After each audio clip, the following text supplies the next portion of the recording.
Hello and a very good evening and welcome to the Hampton League Netball Show, episode number 2. Great to have your company once again on a Wednesday night. The program obviously brought to you by our 4 major partners of the Hampton Football Netball League for 2021. Lindock Living, Power Course, Sun Gold Milk and also McDonald's as well. So we thank those organisations for their support of the Hampton Football Netball League season for season 2021.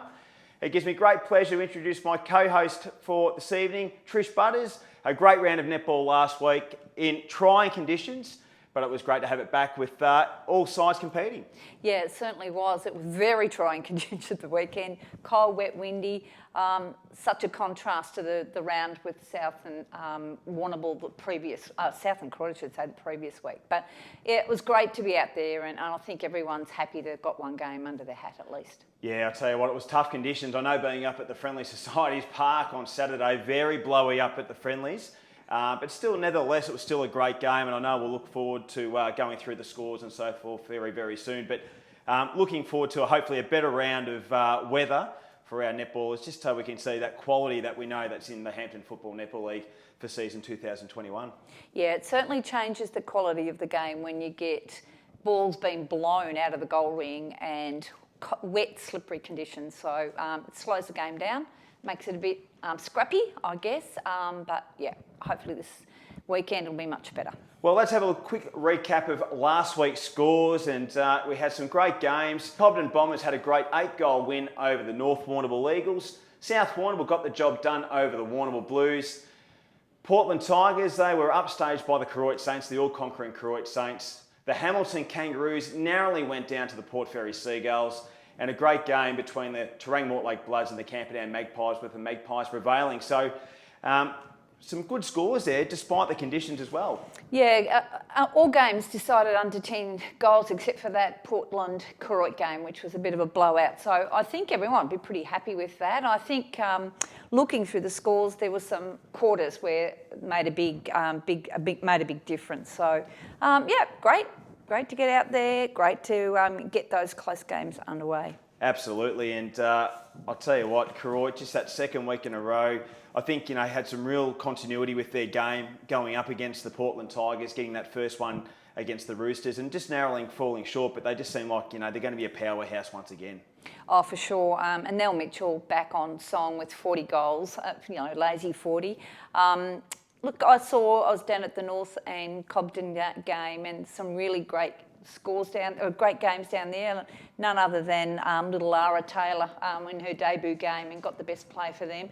So good on her. I saw both teams not at full strength. Both teams had injuries and people out. So they're only going to get better with the games. Well, let's have a look at some vision from the round that was in number 1, and we saw some great games, and we've got some vision of both the South Warrnambool game and also the Cobden and North Warrnambool game. And we'll start off with Cobden and North Warrnambool, and your little Amy Hammond there, she's going to be an important part of that team once again.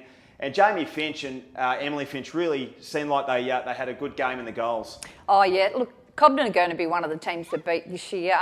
They haven't lost anything over the off-season, and they've added in Sophie when she gets back on court. And then we have Nadine McNamara to come back as well.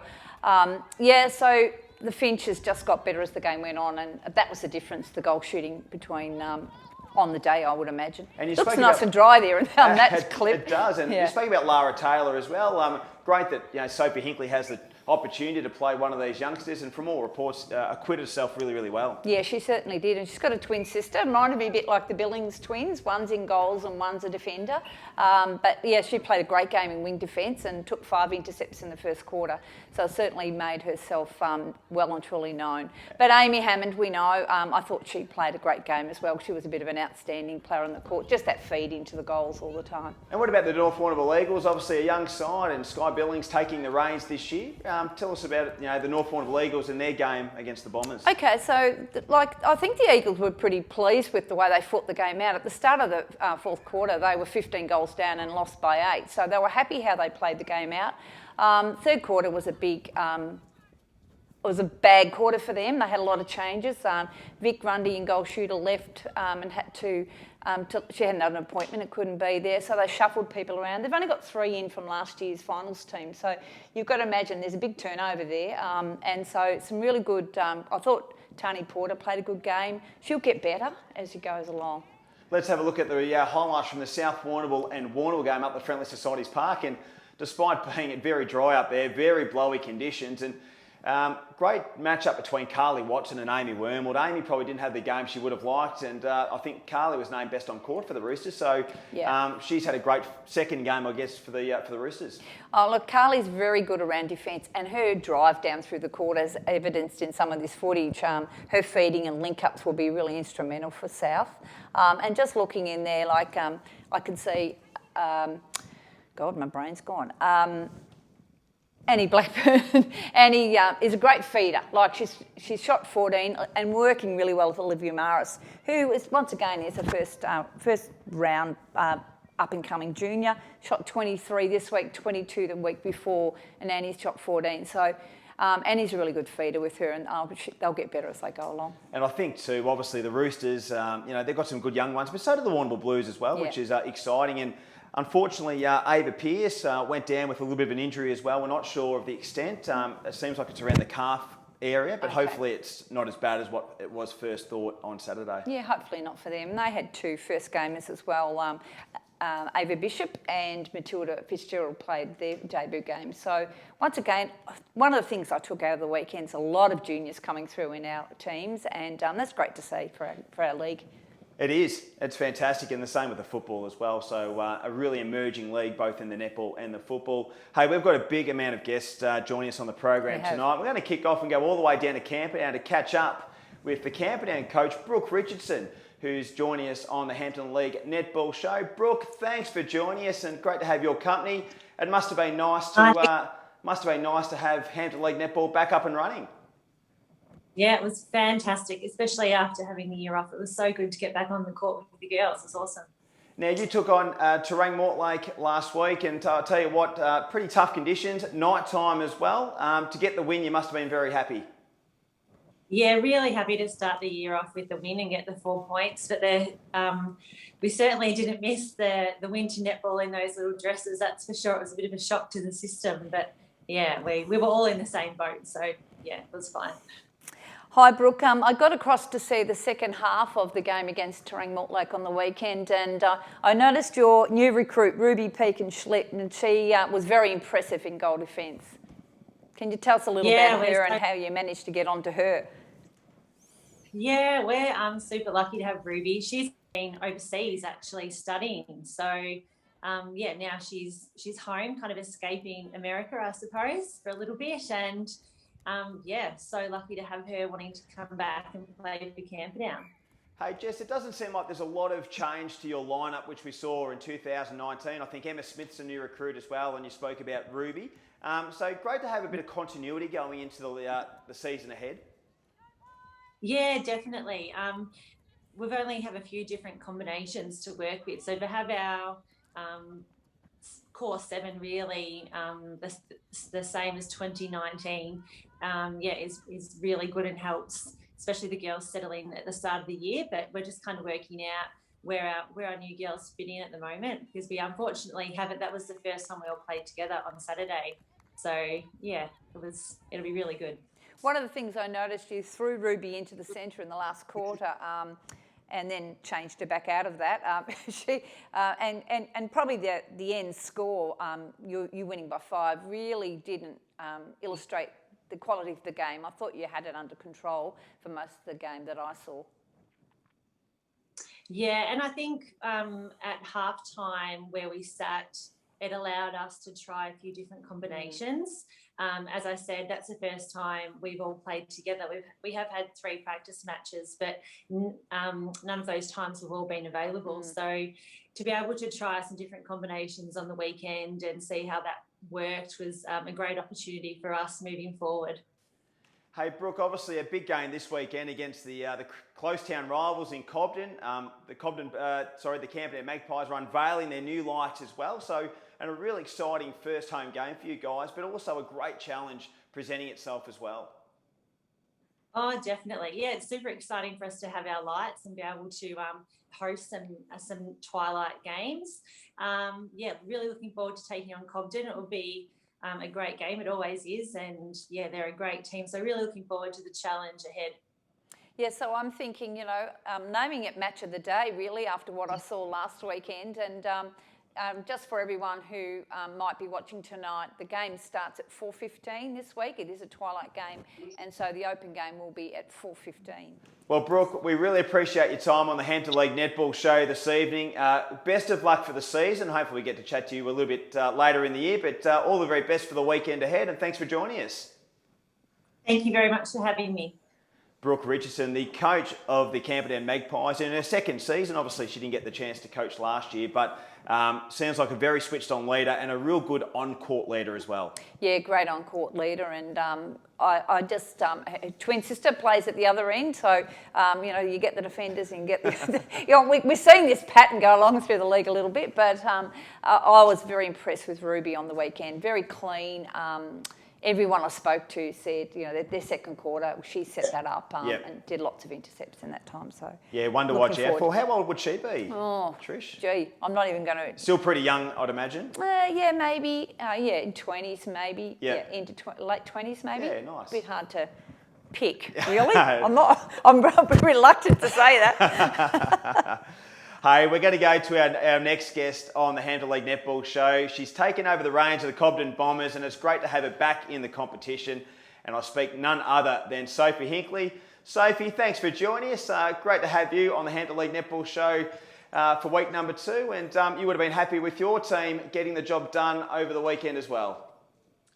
Yes, I think it was nice for everyone to finally get out there and, get the game kind of over and done with. I think we were all feeling a little bit sick and nervous about it, which was funny.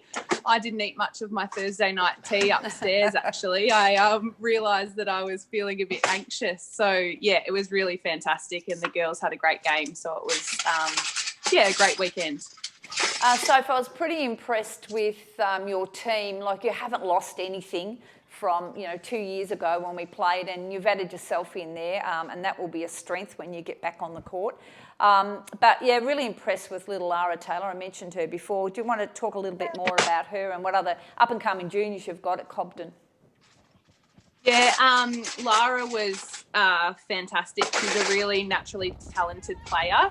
I thought that she might look a little bit slight on the court, that kind of 16-year-old body that sometimes looks a bit out of place. But I thought that, she stood up really well. She was fantastic in her one-on-one defence and really, slotted straight into the team, which was great. And obviously we have such strength around her that we're in a unique position where she's coming into a really strong side and have lots of people around her to do their job so that she can just concentrate on what she needs to do, which is really important for us. I think you'll be the envy of most other teams with your depth. I thought, your Div 1's got a strong depth. Molly Hutt played in Div 1 on the weekend and played really well. You've got Nadine to come back. You've got yourself to come back into that team. So, you're very lucky with depth, pretty much. Yeah, it's a blessing and a curse, Trish, as a coach. Coming into my first selections, I realised that, everyone likes to have their opinions, but then it is a tough job to actually choose that 7. And we've chosen to take a little bit of a different approach this year. In the past, we've had 9 players in an open squad. But what that's meant is that we've had people who might only be playing a half and are starting on the bench, and then they're not getting that exposure and that game time into them. So we've chosen to choose a 7 each week. We've only got 15 players, including Nadine and myself, senior players in a Div 1 open squad. And then we've added 5 under 17s who are, as you can see with Lara, they're totally up to it. But that means that people get to play, and we just want to make sure that we're prioritising people getting to play netball instead of sitting and watching for a half and then having that difficulty of making changes throughout the game. Yeah, it was one of the things I did notice. Your team didn't change for the whole day. You had the same 7 all the time. North were adjusting, trying different people, playing in different positions. So I think that, really helped you guys on the day as well. Yeah, it gives us that solid foundation and means that we can really build on what we're already doing and having that 7 strength on the court. But it also means that we do have real depth on the bench, and I feel confident in everybody who's on the bench is able to step on the court. We had Molly on the bench, but she'd been really unwell during the week, so she only played 3 quarters in the Div 1. So I was happy to have her stay on the bench, but in other weeks we definitely have that depth to have people come on.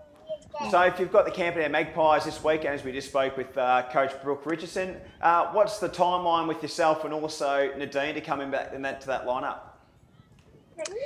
Obviously Nadine's coming back from a very long-term injury, so she's coming back from an Achilles rupture and surgery, so she's aiming to get herself back after the bye.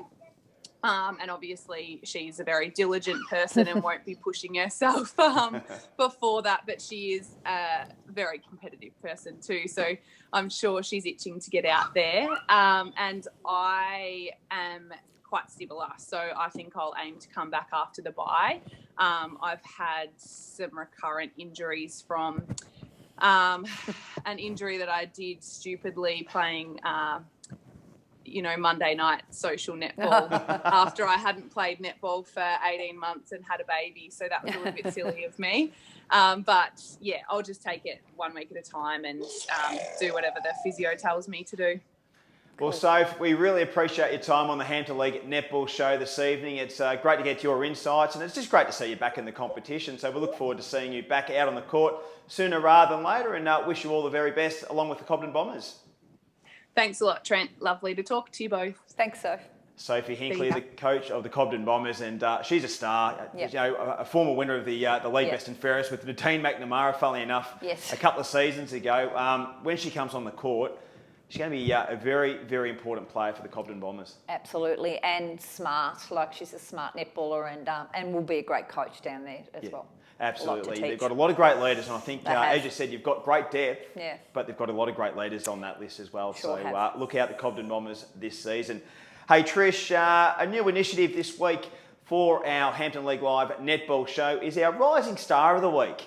And we're going to look at the up-and-coming players of the competition. As you said at the start of the program, there's a lot coming through the ranks, and it was identified on the weekend when we looked at the team list, and there was a lot of youngsters in the game in round number 1. So we're going to have a Rising Star each week, and this week's winner comes from the Port Fairy Seagulls. Had a terrific game in the goal circle, and it goes to Tara Elliott, who shot 33 out of 40 in their win over the Hamilton Kangaroos, and it's her first season over at Port Fairy, crossing from the North Warrnambool Eagles. Hi, Tara. How are you settling in at your new club? And congratulations on that, winning the Rising Star of this week. Thank you. I'm loving it. Such a good group of girls over there, and we're just all really enjoying being back on the netball court, I think. So, yeah, it's been great. So on the weekend, did you play in goal attack or goal shooter? I played most of the game in goal shooter, changed up with a few different combinations in the goal circle. But, yeah. So who were some of the other players that you worked with in the goals? Because as we all know, over the off-season, Port Fair's lost a lot of players and rebuilding a new team. So really interested to hear your thoughts on who's playing and in what positions, because we haven't seen you yet. Yeah, well, we're definitely in that rebuilding stage with a lot of new faces, including myself, obviously, but we're all really enjoying it and gelling together for a team that hasn't really played much together. So on the weekend, I played with Eliza Matheson, Olivia Courtley and Indy Ryan for different parts of the game. So we've got a fair few different combinations that we're trying to work out for the rest of the season. Hey, Tara, obviously you spent a lot of time at the North Warrnambool Eagles. What caused the change to go over to Port Fairy? Was it just sort of to freshen up your netball, or looking for more senior opportunities? What was the reason sort of looking to go to the Seagulls?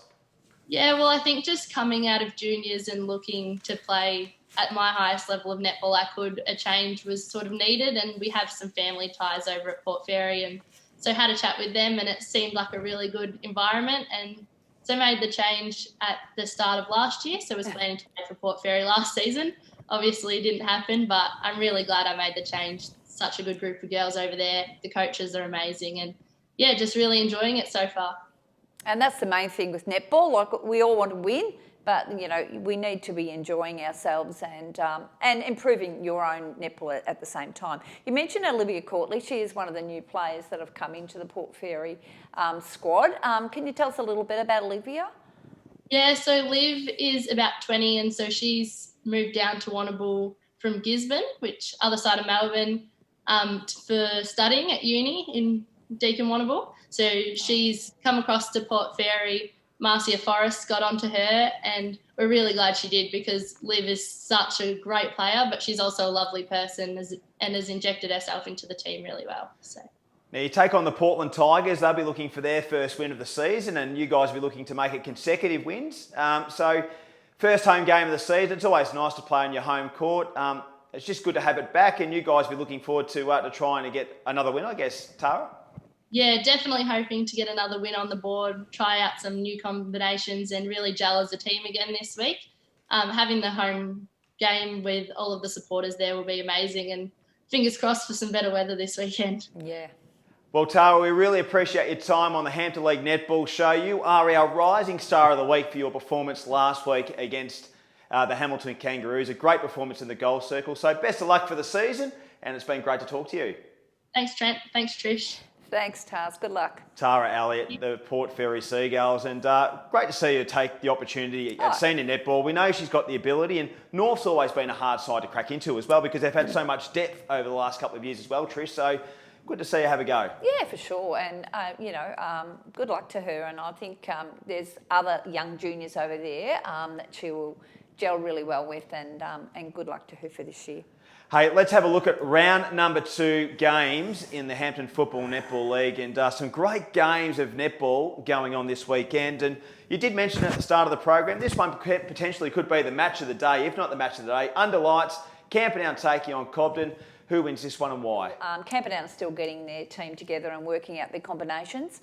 I think it'll be a great game though. I really look forward to watching it. As I said, 4:15. I might have to make the trip up the highway and have a look. I was really impressed with Ruby Peakenschlitt, and I really would love to see that match-up of her in the goals with the one of the Finch girls. The Finch girls. And yeah, it'll be a really interesting game. So, but I will go Cobden just because I have seen them. Well, I've seen Camperdown, but only a little bit of them. So yeah, Cobden for me. Yeah, it should be a great game. North Warrnambool take on South Warrnambool out at Eagle Park, and I'll tell you what, the Roosters have had 3 tough games to start the season. Koroit, Warrnambool, now the North Warrnambool Eagles. And North Warrnambool, 8-goal defeat last week, so they'll be looking to bounce back and get their first 4 points of the season. Yeah, for sure. And as I said, they've only had 3 on the court last week from last year's team. And Geordie Murphy was only played half a game. She's injured her hand. She got kicked by a horse. Hopefully she'll be back in full time this week. Yeah, it'll be an interesting game. Annie up against her old club. She'll have the nerves going as well. And look, at the risk of losing my life membership, I'm picking South. I really might be able to walk out there. But I just think, as I said before, at that game time and having an opportunity to play together, and North are still trying to find that right combination. So I'm picking South for this game. No, it should be a great game out at Bushfield. The next game is the Koroit Saints taking on Terang Mortlake. I liked what Terang Mortlake did. A young side, really pushed the Camperdown Magpies last week, but then they come up against the almighty Koroit. So how do you see this one unfolding? Oh, you can't go past Koroit. They just keep getting stronger every week. I did like Terang by the last quarter. Their combination and the way they put things together in the last quarter was a lot better. Ree Davis adds goalie strength. Like, she's a beautiful goalie. And experience too. And experience. And she's a calm, collected sort of player. So she's adding some depth there for them. And but I can't see them beating Koroit. Yeah, tough game for the Bloods, there's no doubt about that. Next game is the Port Fairy Seagulls and the Portland Tigers. The Tigers looking for their first win. Port Fairy would be looking to make it 2 in a row, and they were really good last week against the Hamilton Kangaroos. Yeah, and I'll be going for them this week. I didn't go for them last week, but I certainly will be going for Port Fairy this week. I think they'll gain confidence with that. And once again, Portland still rebuilding. So Port Fairy for me. And the last game out at Deakin University, the first home game of the season for the Warrnambool Blues due to the Reed Oval development. They take on the Hamilton Kangaroos, and both sides chasing their first win of the season. The Blues will be pretty keen to bounce back, especially at their new home ground. Yeah, so that'll be interesting. How the facilities, I'll get it right, are out there this weekend. But I think Warrnambool got jumped, let's say, on the weekend. South came out in the first quarter and they were sort of shocked, I think, and then they got themselves going as well. And it was pretty close after that. So I think Warrnambool will bounce back this week for sure. Yeah, should be a great game. And another great round of Hampton netball. Trish, before we go, let's give our major partners a big shout out once again. So we've got SunGold Milk, fresh local milk. Billy Slater and the team jumping on board. Never hesitates and loves supporting a local sport. We've got McDonald's on board for 2021. Power Call and Lindock Living as well. And just great to have 4 major partners of the Hampton Football Netball League for this season. Fantastic. Well, that just wraps us up for the Hampton League Netball Show. Thanks for joining us once again. We really appreciate our special guest tonight, Brooke Richardson from Camperdown, Sophie Hinkley from the Cobden Bombers, and our rising star of the week, Tara Elliott from the Port Fairy Seagulls. We look forward to catching you next Wednesday night on the Hampton League Netball Show.